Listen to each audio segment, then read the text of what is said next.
जैसे मैं इनकी साइज देख पा रहा हूँ, तो क्या इनकी साइज वगैरह हो गई होगी अभी, अगर इसकी साइज में बात करूँ तो? अभी मान के चलिए इन अब कम से कम हो गए होंगे 1.5 किलो के ऊपर। अच्छा, 1.5 किसान भाइयों नमस्कार, क्या हाल चाल? आई होप आप लोग अच्छे होंगे। किसान भाइयों, आज मैं आपको एक भैया हैं जिनके मैं फार्म हाउस पे आपको लेकर आया हूं। आज हम भैया से जानकारी लेंगे। इनका मुर्गी का फार्म हाउस है, सिंह फार्म हाउस के नाम से। आज इसके बारे में हम संपूर्ण जानकारी भैया से लेते हैं और जानते हैं कि ये मुर्गी फार्म हाउस जो है कैसे चलाते हैं, क्या लागत आती है, क्या खर्चे आते हैं और इस फार्म हाउस में अभी तक कितने बच्चे हैं, कैसे क्या किया जाता है। तो नमस्कार भैया जी, जो सामने से व्यूअर्स हमको और आपको देख रहे हैं उनको एक अपना छोटा परिचय दीजिए। मेरा नाम मनोज सिंह है। मैं मलेतु बुजुर्ग का निवासी हूँ। जी जी, हमारा एक फार्म हाउस है जी। सर, जैसे मैं फार्म हाउस की बात कर रहा हूँ, जैसे आप ये फार्म हाउस आपका ओवरऑल जो बना हुआ है, कितनी कॉस्ट आई होगी इसको बनाने में टोटल? स्टार्टिंग अभी स्टार्टिंग ये है कि ये 5 साल पहले का है, 4.5-5 साल हो गए हैं जी। उस समय करीब लग गया था हमको 4 लाख के ऊपर। अच्छा, 4 लाख रुपए लग गए थे। हाँ, क्योंकि हमारे बजट और भी लगता। हाँ। क्योंकि जो ये जो शेड है, हाँ। शेड मेरा क्रॉप चद्दर का है। अच्छा, ये जो सेट बना हुआ है, क्रॉप चद्दर मतलब कि जो टूटी चद्दरें होती हैं कंपनी में जो रिजेक्टेड की जाती हैं, तो वो सस्ती पड़ती हैं लेने में। अच्छा। अगर वही यही चद्दर हम अगर फ्रेश लेंगे तो वो महंगी पड़ेंगी। अच्छा। महंगी अगर 500 की है तो टूटी मुझे 250 की मिल जाती है। अच्छा। जब 250 की अगर मिल जाएगी तो मैं 500 का क्यों लेने जाऊंगा? हाँ, सही बात है, सही बात तो है। भाई इसमें क्या थोड़ा नट बोल्ट ज्यादा लगेगा लेकिन लागत कम आएगी हमारी। अच्छा।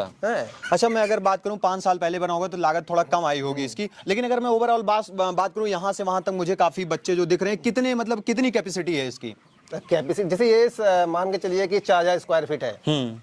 अब तो कंपनी के रेशियो अलग अलग, कंपनी का अलग अलग रेशियो है। मतलब आप अपने हिसाब से बनवाते हैं या कंपनी अपना रेशियो बताती है कि इस रेशियो में आपको बनाना भाई है? आपके पास जितनी जमीन अवेलेबल हो उस हिसाब से आप, मैं कंपनी ये नहीं बताती है कि हाँ मतलब आप इसे ऐसे बनाइए। अच्छा। कंपनी का मतलब ये है कि उनको फार्म चाहिए। अच्छा। उनको स्पेस ज्यादा चाहिए कि जिससे ज्यादा बच्चे उनके आ जाए। अच्छा, ओवरऑल कास्ट इसको बनाने में अब तक लाइटिंग वगैरह जो भी चीजें हुई हैं, इसमें कितना खर्चा आया होगा 5 साल पहले अगर बना है, और अगर अब कोई हमारा किसान भाई है बनाना चाहता तो कितना ओवरऑल कास्ट आ जाएगी? अब मान के चलिए 180 बाई 25। माने 180 फुट लंबाई, 25 फुट चौड़ाई। अच्छा, 180 फुट जो है लंबाई है और 25 फुट जो है इसकी चौड़ाई है, तो वो आपका 4500 स्क्वायर फीट समथिंग पड़ेगा जी। तो आप अब इस समय मान के चलिए कम से कम 6 से 7 लाख रुपए कम से कम इस टाइम पे अगर ऐसा कोई मुर्गी फार्म हाउस बनाना चाहता है, जो ये डिस्टेंस दिख रहा है, लगभग 6 से 7 लाख रुपए इसमें लग जाने आराम हैं। जी। अच्छा, सब कुछ कॉस्ट बढ़ गया है, हर चीज का कॉस्ट बढ़ गया है। अच्छा, हम आते हैं, जैसे मुर्गियां हैं, मुर्गियों का पालन करना है तो आप डायरेक्ट खुद का मतलब यहाँ पे बच्चा लेके आते हैं या किसी कंपनी के द्वारा आप? नहीं, हम कंपनी के द्वारा हैं, सुगना फूड प्राइवेट लिमिटेड कंपनी के द्वारा हैं हम जी। तो उनसे एग्रीमेंट किया गया है। जैसे कैसे एग्रीमेंट करते हैं, क्या मतलब कोई प्रोसेस होता है या डायरेक्ट आप उनसे जाके बात कर सकते हैं? नहीं, हम डायरेक्ट उनसे जाके बात कर सकते हैं।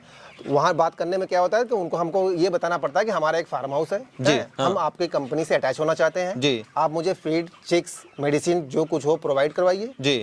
हम आपको तैयार करके बच्चा आपको देंगे जी। पेपर वर्क वगैरह कुछ? हाँ, पेपर वर्क रहता ही है, पर एग्रीमेंट फॉर्म रहता है, उसमें स्टैम्प पेपर रहते हैं 100 रुपए के, प्लस गारंटर जो होता है, जो गारंटी एक गारंटर चाहिए जो हमारी गारंटी ले। अच्छा, एक गारंटर चाहिए जो आपकी गारंटी ले, तभी वो बच्चा मिलेगा आपको। मैंने जो चिक्स है वो मिलेंगे और इसी कंपनी का होना चाहिए, सुगनाई का ही होना चाहिए, आधार का नहीं। अच्छा जी, जैसे मैं देख पा रहा हूँ फीड के लिए अलग ये चीजें बॉक्स लगे हुए हैं, साथ में पानी का भी इसमें जो है यहाँ पे बॉक्स लगा हुआ है, तो क्या ये भी कंपनी प्रोवाइड करती है या ये खुद से आपको खुद लेना पड़ता है? ये खुद लेना पड़ता है। अच्छा, मतलब कंपनी सिर्फ चिक्स, फीड और मेडिसिन, अच्छा, यही देती है, बस यही। उसके बाद जो भी चीजें हैं आपको खुद करनी पड़ेंगी, अलग से आप खुद करनी पड़ती है, अलग से जी जी। जैसे सबसे पहले हम बात करें, अगर वो बच्चा प्रोवाइड करती है तो बच्चे की क्या साइज रहती है, कैसे आते हैं पैक होके, ये थोड़ा हमारे किसान भाइयों को बताइए। ये जैसे बच्चा जो साइज कम से कम मान के चलिए कि 40 से 50 ग्राम के साइज रहते हैं जी। जैसे 40 से 50 ग्राम की साइज जो है यहाँ पे छोटे बच्चे जब आते हैं, छोटे बच्चे, तो ये किसी कार्टून वगैरह में पैक होके आते हैं या खुले में कैसे आते हैं? नहीं, वो क्या होता है कि जब बच्चे आते हैं तो एक कार्टून रहता है। अच्छा। उसमें एक लिमिटेड रहता है 60 पीस का, 60-62 पीस का एक कार्टून में रहते हैं बच्चे। अच्छा। तो वो जब कार्टून में आते हैं तो हम लोग क्या करते हैं, बाहर से उसको अंदर लेके आते हैं। ठीक है। गर्मी में क्या होता है कि हमको ब्रूडिंग बनाने की जरूरत नहीं पड़ती है। अच्छा। जो पैक किया जाता है, जिसमें हीट किया जाता है, उसको बोलते हैं ब्रूडिंग। गर्मी में ब्रूडिंग बनाने की जरूरत नहीं पड़ती है। ठीक है। ठंडी में ब्रूडिंग बनाना पड़ता है। तो उसमें क्या होता है, तो उसमें हमको ब्रूडिंग के लिए टेम्परेचर मेंटेन करना पड़ता है। अच्छा, ठंडी में? हाँ, 85 से 90 डिग्री फ़ारेनहाइट उसमें कितने टेम्परेचर दिन के लिए करना पड़ता है ये? कम से कम 1 हफ्ता। मतलब 1 हफ्ते के लिए हमें टेम्परेचर मेंटेन करना कंपलसरी है? हाँ, बहुत जरूरी अच्छा, है। उस बीच में हमें जो है बच्चों का रख रखाव जो होगा काफी ज्यादा रखना पड़ता होगा? बहुत ज्यादा उसमें मतलब सावधानियां बहुत ज्यादा रखनी पड़ती है? सावधानियां भी रखनी पड़ती है, प्लस उसमें क्या होता है, सबसे बड़ी दिक्कत क्या है कि बच्चे अगर छोटे रहते हैं ना, उनका केयर इतना माने सुटेबल ढंग से करना पड़ता है, नहीं तो एक साथ एक ऊपर एक नीचे हो जाते हैं तो उसमें बच्चे मरने लगते हैं। अच्छा, एक के ऊपर एक बच्चे नहीं होने चाहिए? नहीं होने चाहिए। अच्छा, ये प्रक्रिया करने के बाद में जब ये आपकी प्रक्रिया कंप्लीट हो जाती है तो उसके बाद आप क्या करते हैं?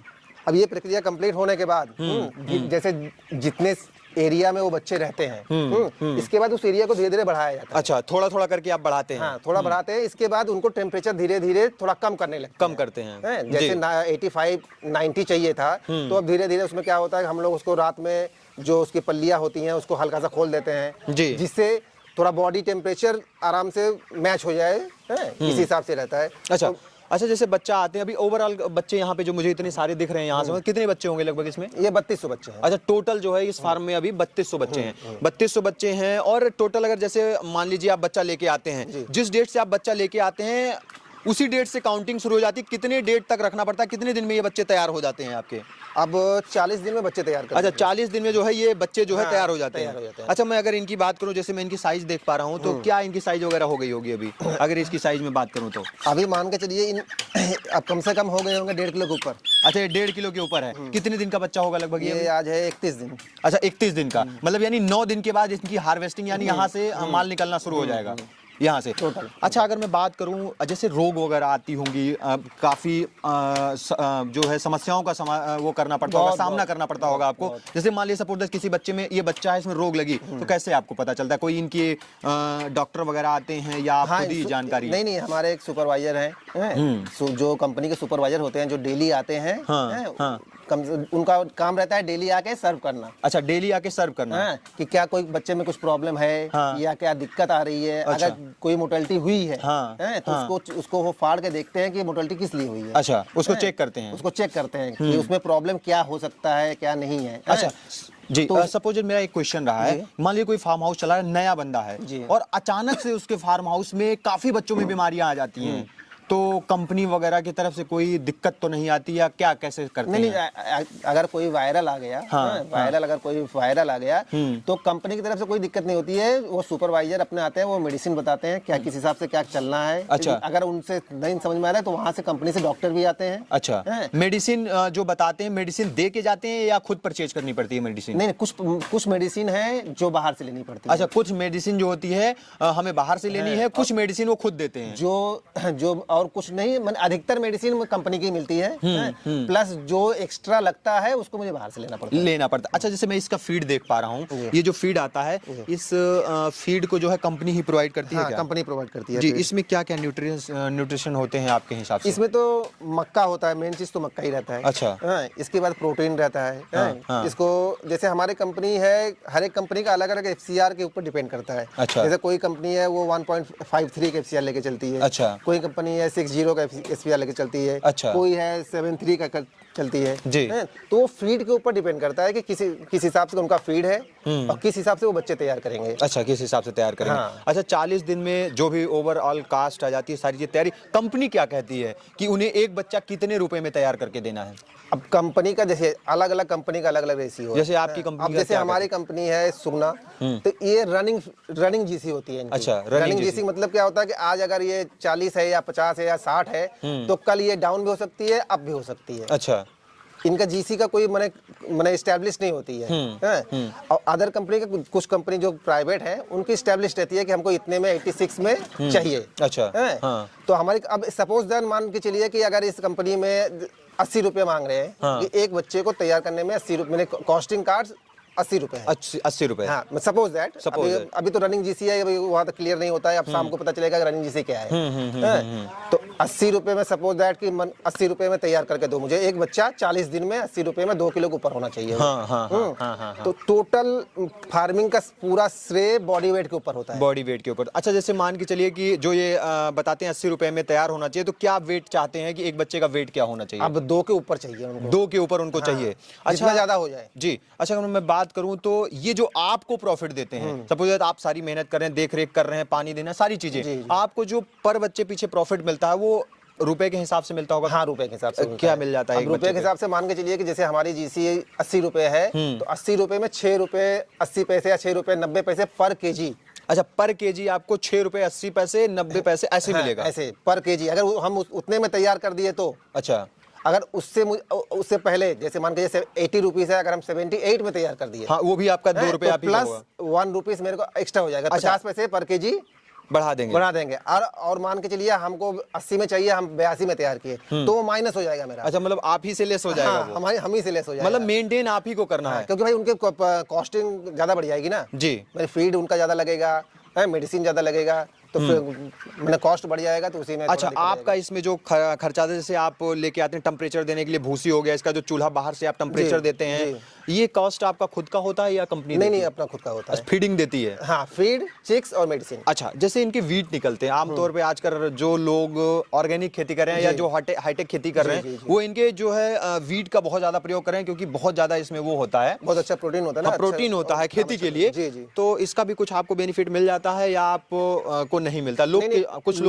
कुछ लोग हैं जो लेते हैं, कुछ लोग लेते हैं, लेकिन हम लोग अब क्या करते हैं, पहले तो हम ऐसे बेच देते थे, लेकिन अब फार्म खाली करने के चक्कर में हम लोग क्या करते हैं, किसानों को बोलते हैं भैया आइए अपना निकाल के फार्म सफा करके आप चले जाइए, सफा करके। हाँ। अच्छा, जैसे आप बता रहे थे 40 दिन में बच्चा तैयार हो जाता है, 40 दिन में अगर हम बात करें 3200 बच्चे होते हैं, आपको कितना बचत हो जाता है 40 दिन में? अब बचत मान के चलिए, अगर मेरा 2 फैक्ट तो जो भी बच जाता होगा सारी चीजें काटने के बाद कितना बच जाता है? अब देखिए, सारी चीजें काटने के बाद, लेबर वगैरह जो भी आपके यहाँ रहते हैं, आप रहते हैं, तो ठीक है, सारा अपना खर्चा काटने के बाद कितना बच जाता है प्रॉफिट? अपना खर्चा काटने के बाद कम से कम मान के चलिए कि 40-45 हजार तो बची है। 45 हजार रुपए। अच्छा, कंटिन्यू आप चलाते हैं या बीच में ब्रेक भी देते हैं? नहीं, ब्रेक नहीं, कंटिन्यू। मतलब लगातार आप कंटिन्यू 40 दिन पे चलाते हैं? क्या होता है ना, जैसे 40 दिन में जब बच्चा जब ये इसकी लिफ्टिंग हो जाएगी, तो कम से कम 10 दिन फार्म को होल्ड रखना पड़ेगा, इसको साफ सफाई होगी। हाँ, साफ सफाई के लिए मेडिसिन, अंदर मेडिसिन होगी, पूरे पर्दे पैक होंगे, पूरे मेडिसिन वाली इसमें चूना मारा जाएगा, इसके बाद फिर कहीं जाके बच्चे आएंगे। 10 दिन कम से कम होल्ड रखना पड़ता है। 10 दिन जाके होल्ड रखना पड़ता है। यानी जैसे मान लीजिए अगर पानी वगैरह देते हैं, तो जो दवाइयां, जैसे आप दवाइयों की बात हुई, तो पानी के माध्यम से दवाइयां रहती है, फीड में मिला के देते हैं? कैसे? नहीं, पानी के माध्यम से कुछ दवाइयां रहती हैं जो पानी के माध्यम से रहती है। हाँ। बस कुछ ऐसी दवाइयां होती हैं जो इंजेक्शन के हिसाब से रखती है उनको। जी। अच्छा, 3200 बच्चों को अभी पालने के लिए, अभी 3200 बच्चों का फार्म हाउस बनाने के लिए अगर मैं बात करूं तो लगभग 5 से 6 लाख रुपए का खर्चा आएगा, इससे कम नहीं आएगा। अगर वो अच्छा बनाएगा तो अच्छा, नहीं बनाएगा तो नहीं आएगा। तो सर, आपने इतनी अच्छी जानकारी दी, इसके लिए मेरी तरफ से, जो मेरे किसान भाई देख रहे हैं उनकी तरफ से आपका बहुत बहुत धन्यवाद। धन्यवाद। तो किसान भाई, जैसा कि भैया ने काफी अच्छी जानकारी दी, और आप एक फार्म हाउस बना सकते हैं जिससे अच्छी इनकम जनरेट करते हैं। जैसे भैया ने बताया कि हर 40 दिन पे जो है इनका हार्वेस्टिंग होता है, उसके बाद 10 दिन जो है फार्म हाउस को होल्ड रखा जाता है, उसके बाद में दोबारा से इसमें बच्चे आते हैं, और बच्चों की क्वालिटी जो इन्होंने डेवलप करी है काफी अच्छी है। फार्म हाउस का भी सिस्टम जो इन्होंने बनाया काफी अच्छा है। और अगर भैया से जानकारी लेना चाहते हैं तो डिस्क्रिप्शन में इनका नंबर दिया गया है, इनसे आप कांटेक्ट भी कर सकते हैं, कैसे फार्म हाउस बनाना है, कैसे लाइटिंग होनी है, कैसे हीटिंग देनी है, वो सारी जानकारी आपको दे देंगे। और किसान भाई, अगर वीडियो अच्छा लगा, वीडियो को ज्यादा से ज्यादा शेयर करिए, लाइक करिए, और कमेंट करके मुझे बताइए मेरे द्वारा और भैया के द्वारा दी गई जानकारी आपको कैसी लगी है। और चैनल को जरूर सब्सक्राइब करें और उसके साथ बेल के आइकन को जरूर दबाएं, ताकि नई वीडियो जो भी अपडेट आए वो आपको मिल सके। तो किसान भाइयों, मिलूंगा फिर से एक नई और अच्छी वीडियो लेकर, तब तक के लिए नमस्कार और धन्यवाद। जय जवान, जय किसान।